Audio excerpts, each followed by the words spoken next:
Babacığım bu görevlerden rica ediyorum. Babayan Allah'ın gelsin. Kardeşim.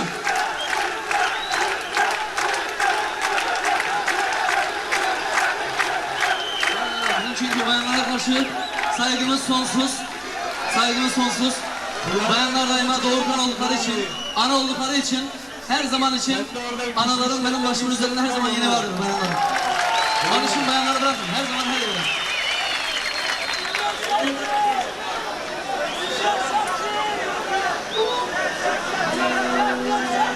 Bu mübarek kandil akşamında size güzel bir yüzüne okuyayım mı? Gerçi çok uzaktasınız ama inanın ki kalbim, gönlüm hep sizlerle beraber. Hep sizlerle beraber.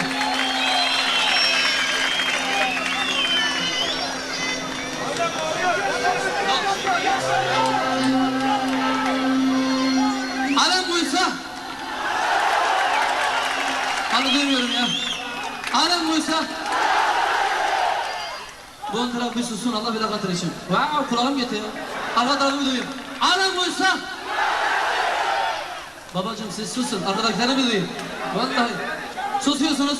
O arkadaki ablalarım, abilerim, kardeşlerim duyun mu sizi? Alem buysa. Allah Allah. Hep beraber bir de alem buysa. Kral ben değilim, ben sizin küçük kardeşinizim. Kral sizlersiniz.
Kimin elinden